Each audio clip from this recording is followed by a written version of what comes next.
So about 15 years ago, I had my first ever burrito. I had it from Mission Burrito in Oxford, and ever since then, I've been obsessed with them. My favorite burrito to have is a pork carnitas burrito. So in this video, I'm gonna be making up some pork carnitas burritos, some beans, some rice, all the other trimmings, and I'm gonna show you exactly how I make it. So to start off, we have some pork shoulder. This is just from Tesco. This was £10. It was £5 per kilo, it's about 2 kilograms, and it cost me about £10 and 10 pence. And all I did was go for the one that had the most amount of fat in it. We're gonna need that for when we confit this, i.e. cooking it in its own fat a bit later. So if you're gonna do this, pick one with a good amount of intramuscular fat. It's gonna help. And I'm not gonna do too much to this. This one comes skin on, but what I'm doing today, I'm just gonna remove the skin. So you could definitely crisp this skin up and add it to the burritos. I'm gonna save this skin for another time. And now I'm just gonna cut this up into chunks. Dullest knife in the world.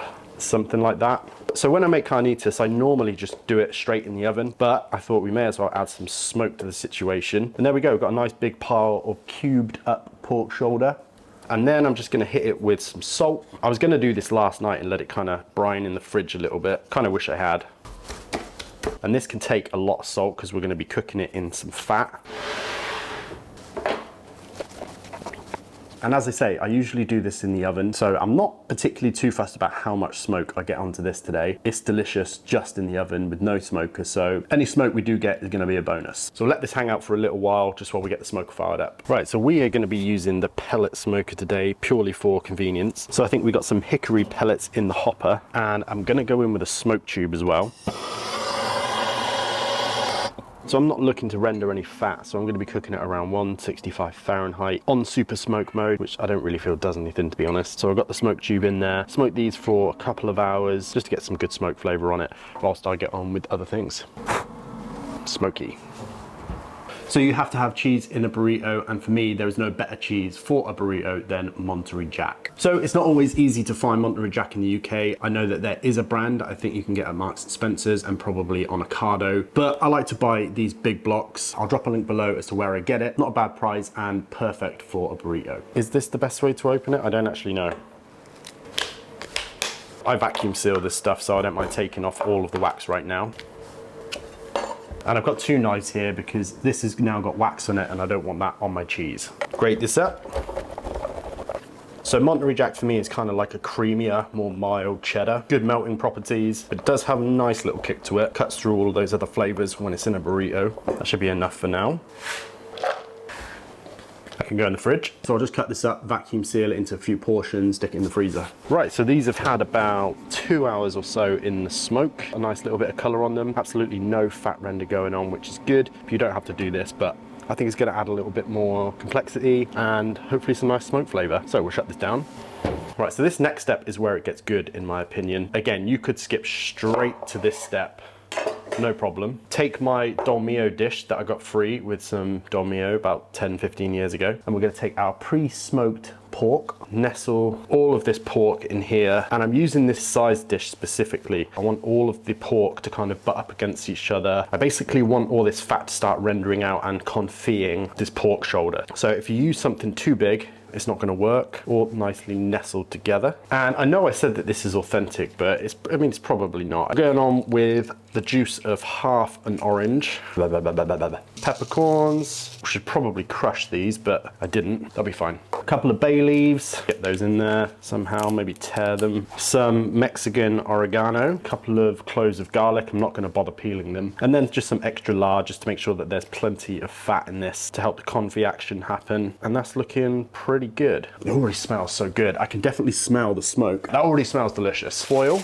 And all we need to do now is put this into an oven or back on the smoker or whatever type of cooking chamber you want to use. I'm going to go for the oven just because it's a lot easier. And what's going to happen is the fat's going to render down, that lard's going to melt, and it's going to cook the pork in its own fat and that additional lard fat until it's about the consistency of pulled pork, and then we'll whip the foil off and start to crisp it up. Right, so this is going to go into the oven somewhere between 275 Fahrenheit and 300 Fahrenheit, which is something like 130 Celsius to 150 Celsius. Let's get it in.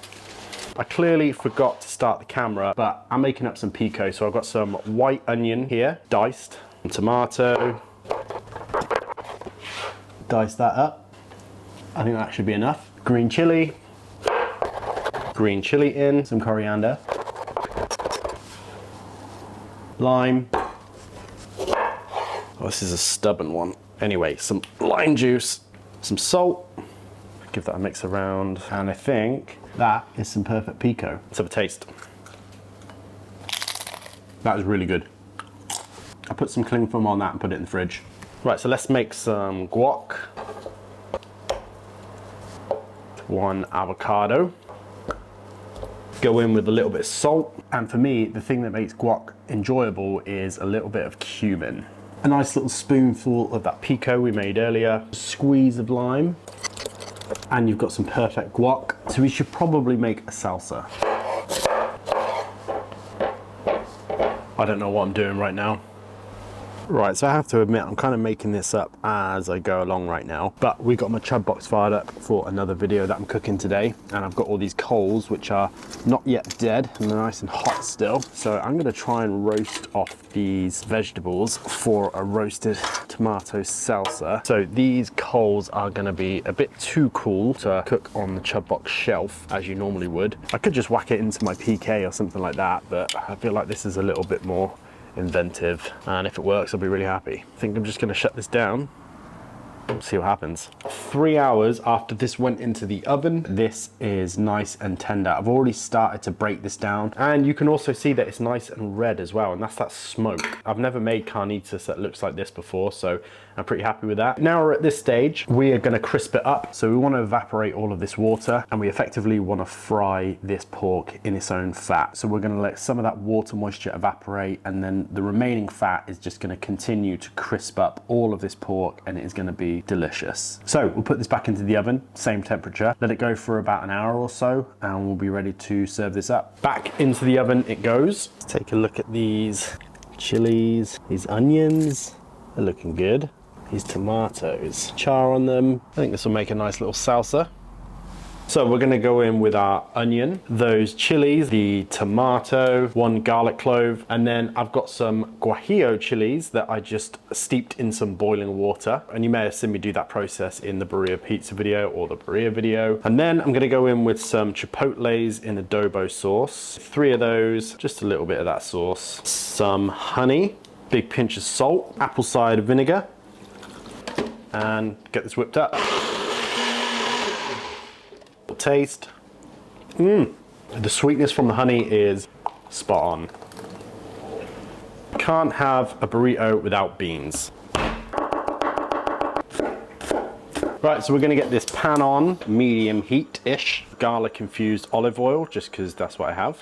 White onion, sweat those down a little bit. Not trying to get much color on this at all. A chipotle in adobo sauce. Some cumin, oregano. I just used the Cool Chili brand. And then we're gonna take some pinto beans. So these are dried pinto beans. These are from Tesco.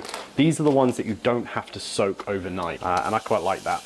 And these only take about an hour to cook as well, so gonna pour those in, top that up with some water, and turn the heat up on high. And for a little extra something, I'm gonna go in with some hardcore carnivore Tex-Mex rub. I really love this stuff. So we're gonna bring this up to a boil it for about 10 minutes. Once it has been on the boil for 10 minutes, we'll turn the heat down and simmer it for about an hour, or until the beans are soft but not mushy. I added a bay leaf as well, forgot to mention that. Right, so a burrito is not a burrito without rice. So I'm gonna go in with some long grain rice. I just use this sized cup, 1.5 in water, some salt. I've got my lime and my microplane. Quarter of a lime zest, quarter of that lime juice. And this couldn't be easier, so I'm gonna turn it onto the high heat, put a lid on, and the way I do it, as soon as I start to see steam coming through here and it starts to boil, I'm gonna turn this down to the lowest flame and just gonna let it cook until all the water is evaporated, let it rest for 10 minutes, and we should have some perfect rice. So we keep an eye on this. Steam's coming out, turn it down to low, and just let this cook for the next 10 minutes or so. So for our coriander lime rice, I need to prepare some coriander. The rice is done. Gonna go in with a little knob of butter, coriander, make sure to get it everywhere. And then you got yourself some nice coriander lime rice or cilantro lime rice. Right, and that's pretty much all the things that go into making this burrito. But I think there are a couple of things that separate a home burrito from a great restaurant style, restaurant quality burrito. And the first thing is tortillas, and specifically the size of the tortilla. So this is a 14-inch tortilla. This is like restaurant size, restaurant quality, at least in the UK, this is restaurant quality. I'll drop a link to where you can buy this below. One of the things that always frustrated me about making burritos at home is that the tortillas were never big enough. And the other thing that absolutely has to be done when you're making a burrito is wrapping it in foil. So I have some foil sheets here. These are the kind of sheets that you might see in Five Guys. They wrap their burgers with this particular brand actually. And a lot of places use these to wrap burritos as well. If you're not wrapping your burritos in foil, then you are missing out. The heat from everything inside, the tortilla itself, steams the tortilla even further. That steam creates just this chewy, just delicious. Yeah, you need to wrap your burritos in foil. So we need to heat this up. I don't have a pan big enough for this. So what I like to do is just give it a little bit of a fold, like this, and whack it into the microwave for 30 seconds or so. So I'll go do that, come back, and we'll make up our burrito. Right, so ideally this would have been heated in a pan. As I say, I don't have a pan big enough, and I just want to make sure that the fats inside this tortilla are pliable. So let's get into it. We're gonna go down with some of our coriander lime rice, Carnitas, nice and red looking. Some of our homemade pinto beans, maybe a few more. Some Monterey Jack cheese, some of that pico, roasted tomato and onion and chili salsa, some guac,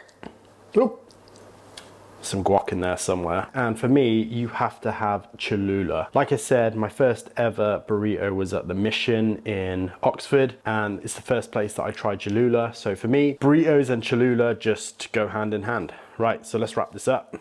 So I like to try and kind of mash this around a little bit, make sure that there's an equal portion in every bite.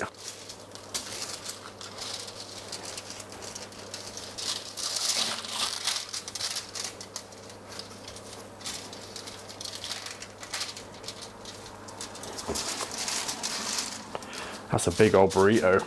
Get it wrapped up in that foil nice and quick.